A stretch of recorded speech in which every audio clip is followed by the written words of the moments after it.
Richard mulai curiga. Jika itu benar, berarti eksperimen panduan buatan telah berhasil.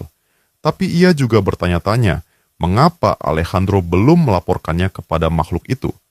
Sang terpilih mengungkapkan bahwa setiap kali seseorang dengan panduan buatan membunuh lawan, mereka tidak bisa mendapatkan pengalaman. Leslie pun menyimpulkan bahwa panduan itu tidak bisa menyerap poin pengalaman. Tapi sebelum ia bisa melanjutkan analisanya, Richard memotong dan berkata bahwa menyerap poin pengalaman dari lawan yang dikalahkan bukan hanya kemampuan milik orang-orang dari bumi, tetapi juga milik monster-monster dari dalam dungeon. Alejandro menambahkan bahwa karena itulah mereka juga bereksperimen pada monster dungeon, namun seperti yang terlihat, masih ada efek samping yang tidak bisa dihindari. Richard mengklaim bahwa kemampuan itu berasal dari sumber lain, dan Alejandro langsung menebak bahwa maksudnya adalah inti naga. Karena telah membuat kesepakatan dengan naga agung, mereka tak bisa mengujinya secara langsung. Namun jika ada seorang pengkhianat, maka ceritanya akan berbeda. Richard kemudian melemparkan sebuah artefak ke arahnya, dan mengungkapkan bahwa Madam telah memberikan mereka benda unik ini untuk digunakan saat mereka berhasil membunuh naga agung itu. Leslie mengingatkan bahwa artefak itu pernah digunakan untuk mengalahkan Lich, dan ia ragu apakah Alejandro bisa menanganinya dengan level yang dimilikinya sekarang. Alejandro menyebut Richard terlalu murah hati, diberi sebuah artefak saja sudah luar biasa, apalagi sebuah item unik, itu adalah kehormatan tertinggi. Richard mengatakan bahwa ia akan segera memberitahu makhluk itu bahwa mereka hampir menyelesaikan proyek panduan buatan, dan bersama Leslie, mereka pergi karena masih ada urusan yang harus diselesaikan. Sebelum pergi, Leslie sempat bergurau bahwa ia iri karena Alejandro akan menangkap naga agung, dan jika proyek panduan itu berhasil, popularitasnya pasti akan melejit. Alejandro kini sendirian di ruangan itu, termenung. Ia mulai memikirkan risiko besar dari apa yang telah dipercayakan kepadanya. Jika ia gagal menemukan naga tersebut, maka semua tanggung jawab akan jatuh kepadanya. Ia kini memikirkan satu hal yang lebih pelik, bagaimana menemukan seekor naga dalam wujud manusia tanpa bantuan sihir pelacak.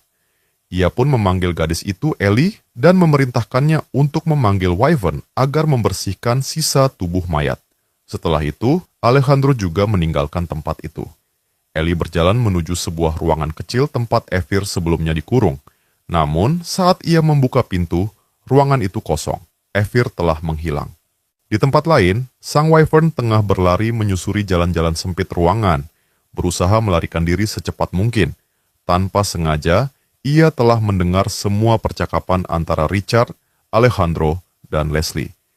Ia juga baru mengetahui bahwa gadis yang ramah itu ternyata adalah bawahan Alejandro. Semuanya kini terasa gila baginya. Ia sadar, jika ia tetap berada di sini lebih lama, hidupnya pasti terancam. Maka ia pun memutuskan untuk segera kabur dari tempat ini. Namun, tepat ketika hendak melewati gerbang luar, ia tak sengaja bertemu Ellie, gadis yang tadi. Ellie tanpa ekspresi langsung mendekat dan melepaskan sihir petirnya. Namun Evir berhasil menghindar di detik terakhir dan lolos dari serangannya. Ia merasa lega karena jalur udara saat itu sempit. Jika Ellie tahu cara terbang, ia yakin dirinya sudah tamat. Namun belum sempat bernapas lega, Ellie melemparkan sebuah laser bercahaya yang langsung menjerat kaki Evir, lalu melempar dirinya ke udara. Ellie dengan suara datar menyatakan bahwa Evir tidak akan bisa pergi lebih jauh lagi. Evir berteriak lantang ke langit, menyatakan bahwa ia membenci langit yang membatasi kebebasannya. Dan ini adalah pertama kalinya ia berbicara di hadapan orang lain selain Hanbin. Dengan keberanian yang membara, sang Wyvern melesat lebih tinggi ke udara, lalu memutuskan tali sihir yang mengikatnya, membuat Ellie jatuh bebas dari langit. Evir sengaja menjatuhkan lawannya karena tahu, sebagai pendekar sihir, gadis itu pasti bisa mendarat dengan selamat. Ia awalnya khawatir akan ada pemanah di atas sana, namun kini ia lega karena telah memastikan bahwa tak ada siapapun di puncak. Sementara itu, jauh di lantai terdalam dungeon lembah Crafter, Hanbin tengah menghadapi segerombolan monster mirip serangga. Tapi dia tak berniat membunuh, ia hanya ingin bermain-main dengan mereka. Namun, saat lupa mengendalikan kekuatannya, ia secara tidak sengaja membunuh salah satu monster. Dalam hitungan detik, makhluk-makhluk itu mengepungnya dalam jumlah yang jauh lebih besar. Menyadari ini bukan saatnya menghadapi mereka satu persatu. Han Bin pun menggunakan kemampuan passing through. Teknik di mana ia mengangkat senjatanya tinggi-tinggi dan menerobos di bawah monster raksasa, menaklukkan mereka tanpa harus membunuh. Ia merasa teknik itu memang lemah untuk membunuh, tapi justru itulah kelebihannya. Dengan cerdik, ia menumpuk tubuh-tubuh mati itu tanpa menguras tenaga dan menyerahkan sisanya kepada Artise, sang penyihir. Saat tiba, Artise segera membakar energi kehidupan para monster, membuat Han Bin terkejut karena belum pernah melihat sihir seperti itu. Ia pun bertanya-tanya bagaimana perasaan sahabatnya itu. Artise hanya meminta maaf karena telah merebut buruannya. Namun Han Bin menanggapinya santai. Ia berkata, bagus juga untuk masa depan Artise jika itu bisa menaikkan levelnya. Tapi Han Bin tetap heran mengapa levelnya sendiri tidak juga meningkat. Artise menjelaskan peningkatan level tidaklah semudah itu. Saat ditanya alasannya, Artise menjabarkan bahwa level mencerminkan kemampuan makhluk dalam mengendalikan aliran kekuatan hidupnya. Naik level sama saja seperti mengganti seluruh kerangka tubuh. Han Bin merasa penjelasan itu masuk akal, tapi ia membandingkannya dengan naga, yang katanya bisa naik level setiap kali membunuh lawan. Artise mengoreksi persepsi itu. Naga tidak menyerap pengalaman seperti manusia, mereka menyerap kekuatan hidup lawan dan memasukkannya ke dalam inti naga. Namun, kekuatan itu sangat tidak stabil dan seolah memiliki kehidupan sendiri. Maka dari itu, untuk naik level, naga harus mampu menaklukkan kekuatan hidup yang mereka serap.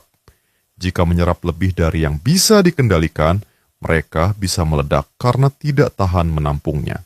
Han Bin bertanya apakah Artise pernah menyebut soal batasan kekuatan yang bisa diserap. Artise membenarkan, bahkan air pun bisa membunuh jika diminum terlalu banyak. Tapi ia merasa bersemangat, karena setelah 15 tahun, ia merasa akhirnya bisa naik level juga. Han Bin bertanya santai tentang usianya, dan Artise dengan tenang menjawab bahwa tahun ini ia genap 150 tahun, membuat Han Bin spontan berteriak memanggilnya kakek tua. Namun, Artise menjelaskan bahwa 150 tahun adalah usia remaja bagi naga karena mereka bisa hidup lebih dari 1000 tahun. Han Bin terkejut dan mulai bertanya-tanya, seberapa tinggi level naga tua bisa tercapai. Tapi Artise mengakui bahwa tak ada cara untuk mengetahui level naga dengan pasti. Meski begitu, ia yakin mereka berdua berada di situasi yang serupa. Han Bin menebak itu karena mereka tak punya lawan yang cukup kuat untuk membantu naik level. Artise mengangguk, jumlah musuh berkualitas sangat sedikit, dan semakin tua, kebutuhan naga akan kekuatan hidup semakin besar. Han Bin lalu bertanya, apakah akan baik-baik saja jika berhenti naik level di titik itu? Namun, Artise menolak. Naga Agung selalu mengejar kekuatan yang lebih besar. Mereka sadar bahwa menyerap kekuatan kecil secara terus-menerus tidak akan membantu pertumbuhan mereka. Han Bin pun mengalami hal serupa. Berapapun jumlah monster level 25 yang ia kalahkan, tak satu pun memberinya pengalaman. Barulah saat ia membunuh monster di atas level 50, peningkatan itu terasa. Ia kini memahami pelajaran yang baru saja ia dapatkan. Naga Agung percaya bahwa mengumpulkan kekuatan hidup dalam jumlah besar di satu lokasi adalah kunci untuk mencapai kekuatan sejati. Mereka menyebutnya sumur kekuatan hidup, tempat di mana energi murni kehidupan terkumpul, dan para manusia mengenalnya sebagai sarang naga. Mendengar hal itu, Han Bin tampak antusias. Membayangkan apakah seseorang seperti dirinya bisa pergi ke sana untuk naik level. Namun antusiasmenya segera dipatahkan oleh Artise yang menegaskan bahwa tanpa perlindungan inti naga, tubuh manusia tak akan mampu bertahan di tempat itu. Energi dari kekuatan hidup akan membuat tubuh meledak, namun secara bersamaan juga memaksanya untuk beregenerasi, memicu siklus penderitaan yang tiada akhir. Inilah alasan mengapa sumur kekuatan hidup dianggap sebagai benteng yang mustahil ditembus, dan kenyataan bahwa Evir terjerat di dalamnya adalah bukti betapa bahayanya tempat itu. Di kejauhan, Eli menyaksikan penderitaan Evir, namun tak bisa menolong. Beberapa orang suruhan Alejandro berlari menghampirinya dan mendesaknya untuk segera masuk ke dalam. Melihat Eli masih menunjukkan kepedulian terhadap sang wyvern, mereka meyakinkannya bahwa jika Alejandro tidak menahannya, itu berarti makhluk itu sudah tidak berguna lagi. Selain itu, mereka tidak bisa mengambil risiko kehilangan seseorang yang penting bagi sang terpilih. Akhirnya, dengan berat hati, Eli memutuskan untuk ikut masuk bersama mereka. Di sisi lain, Evir perlahan mulai sadar, dan ketika ia masih bingung dengan apa yang sedang terjadi, sebuah suara memanggil namanya dari belakang. Tahun baru telah tiba di benua Latna, artis yang kini berusia 151 tahun. Tidak keberatan mengungkapkan usianya. Di kota Onprus, Burkeman dan kelompoknya menyambut tahun baru dengan pesta BBQ khas Korea. Perayaan menyebar ke berbagai tempat, mulai dari Dark Brotherhood, keluarga Valtera, hingga wilayah Haiten. Suara yang didengar Evir tadi mengingatkannya pada para pendatang dunia lain yang dulu membesarkannya. Ia kembali mengingat masa lalu saat dirinya diberi nama Evir oleh para pemburu, terutama sang Kapten Regu. Meski keputusan itu dulu sempat menjadi kontroversi, Evir sangat menyukai nama itu.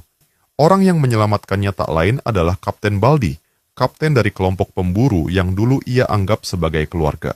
Ia terharu menyadari bahwa kapten dari Ksatria Langit itu masih hidup. Baldi tersenyum dan bercanda, menyebut Evir sebagai ace dari regunya, bertanya mengapa ia menangis. Evir membalas dengan jawaban konyol, lalu bertanya tentang nasib para anggota regu lainnya. Baldi menjawab singkat, belum waktunya mereka muncul ke permukaan. Dosa karena gagal melindungi sang pangeran telah menghukum seluruh skuadron Ksatria Naga Langit, termasuk dirinya, dengan eksekusi. Tiba-tiba, Evir menyadari ada alat penutup mulut terpasang di wajahnya. Ia berseru bahwa sang kapten tidak bersalah.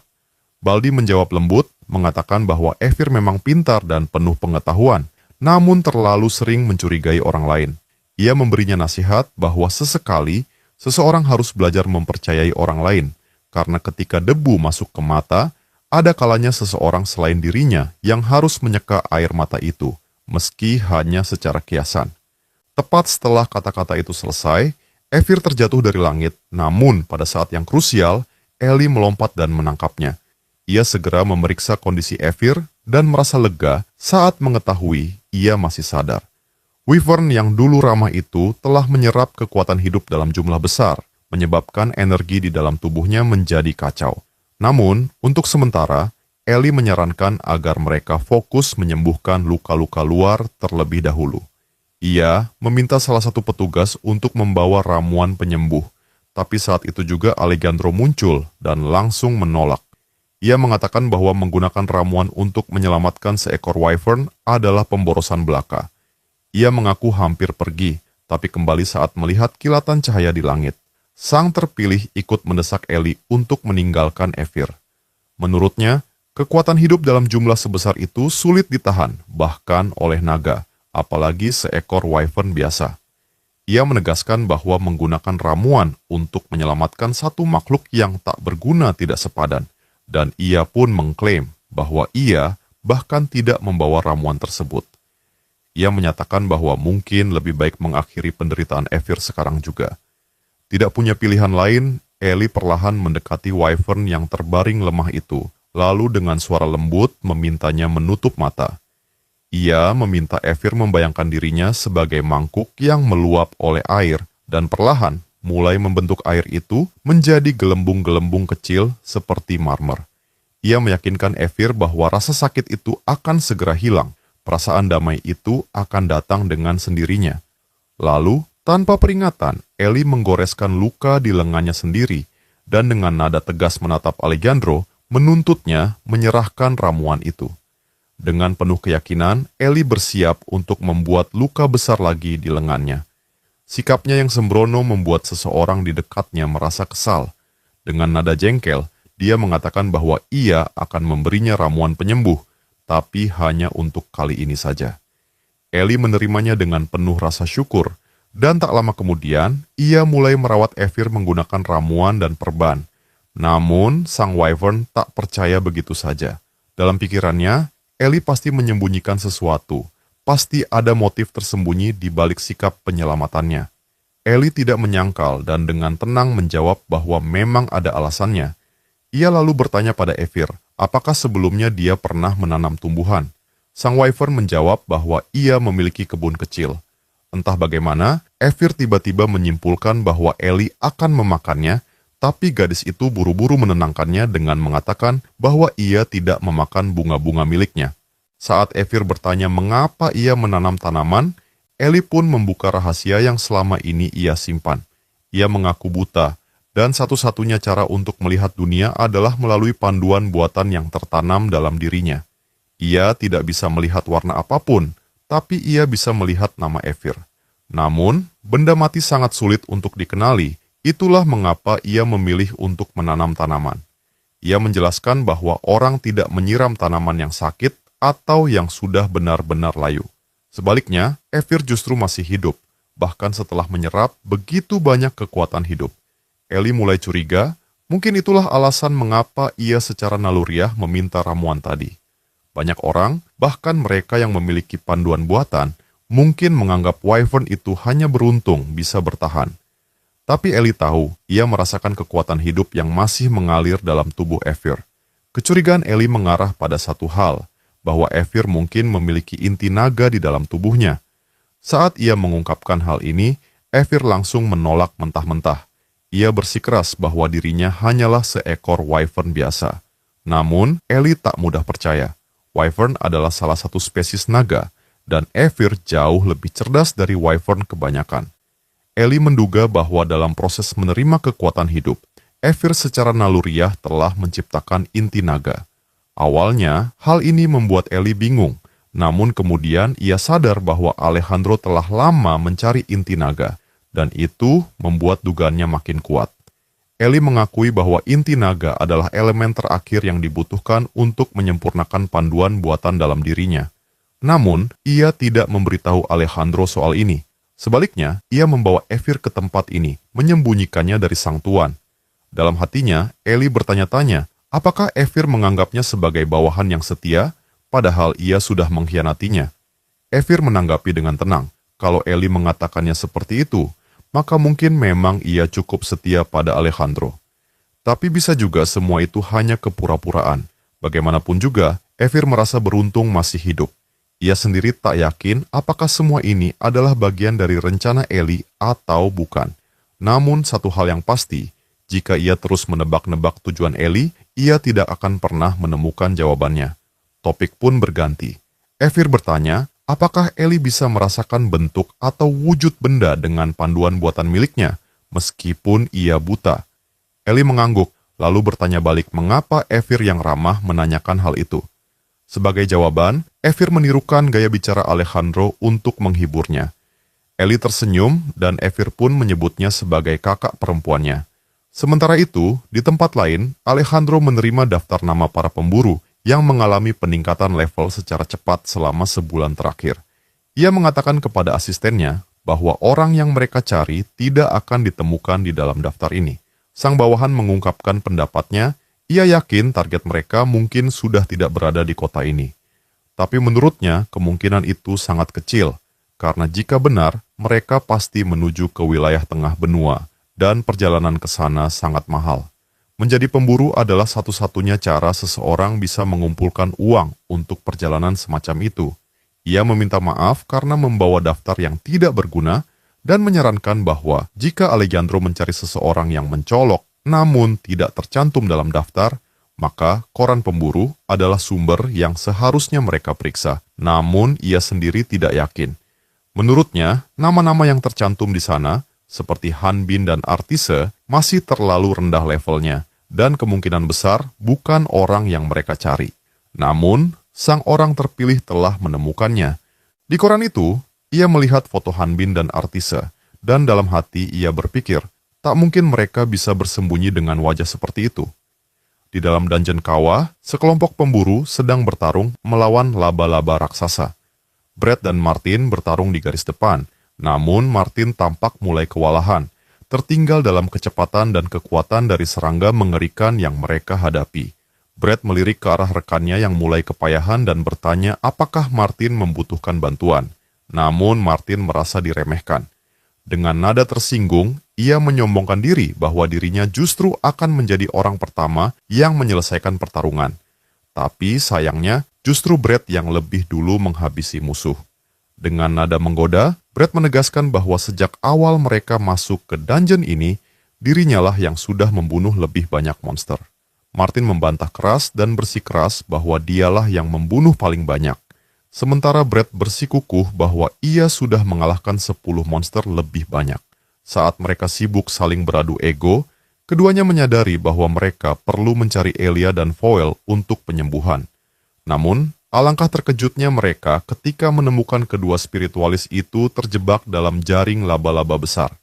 Brad segera memberi perintah pada keduanya agar tidak banyak bergerak dan berjanji akan segera menyelamatkan mereka. Tiba-tiba, seekor monster meluncurkan serangan jarak jauh yang nyaris mengenai Brad. Para pemburu itu kini berhadapan langsung dengan kesatria Tarantula, makhluk buas yang biasanya hanya ditemukan di kedalaman dungeon kawah. Martin panik, ia tahu bahwa tanpa bantuan buff, mustahil bagi mereka mengalahkan monster sekuat itu. Sebelum situasi menjadi lebih buruk, Artise tiba-tiba muncul. Tanpa membuang waktu, ia menggunakan keahlian khususnya, sihir es, untuk membekukan semua monster di ruangan itu. Karena belum menampakkan diri, para pemburu lain hanya bisa saling bertanya-tanya mengapa suhu ruangan mendadak menjadi sangat dingin.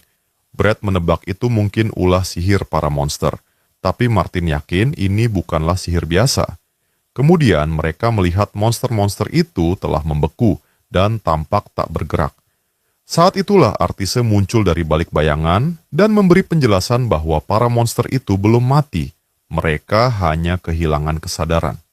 Han Bin ikut maju dan keduanya akhirnya menunjukkan diri di hadapan para pemburu. Brad dan Martin langsung mengenali mereka. Artise memberi penegasan bahwa sebenarnya mereka tidak berniat mencampuri perburuan kelompok lain, namun karena mereka sudah di sana, maka mereka akan mengurus para monster. Sementara Brad dan Martin diberi tugas untuk menyelamatkan kedua spiritualis. Setelah semuanya aman, Han Bin, Artise, dan kelompoknya pun bergegas menuju pintu keluar dungeon. Martin menyampaikan rasa terima kasihnya yang tulus kepada mereka dan mengakui bahwa kehadiran Han Bin dan Artise memberikan rasa aman yang besar. Artise juga mengungkapkan rasa terima kasihnya karena mereka telah menunjukkan jalan keluar dungeon. Martin memulai obrolan ringan dan mengatakan bahwa dirinya sempat mendengar rumor bahwa Artise adalah seorang penyihir api. Tapi setelah melihat langsung kekuatan sihir es yang luar biasa, ia menduga bahwa Artise tidak hanya ahli dalam satu elemen saja. Artise pun menjelaskan bahwa setelah pernah dikalahkan oleh seorang penyihir es yang kuat, ia memutuskan untuk mempelajari sihir es secara mendalam. Sementara itu, Elia dan Foel, para spiritualis, tampak terpesona dengan kekuatan Artise dan mulai bersikap manja. Mereka memperkenalkan diri sebagai anggota spiritual dalam kelompok Martin. Martin yang mulai tertarik bertanya dengan nada menggoda, apakah Han Bin tertarik untuk bergabung dalam kelompok mereka? Sebuah ajakan tidak langsung yang cukup jelas maksudnya. Tapi tanpa ragu sedikit pun, Han Bin menolak tawaran itu.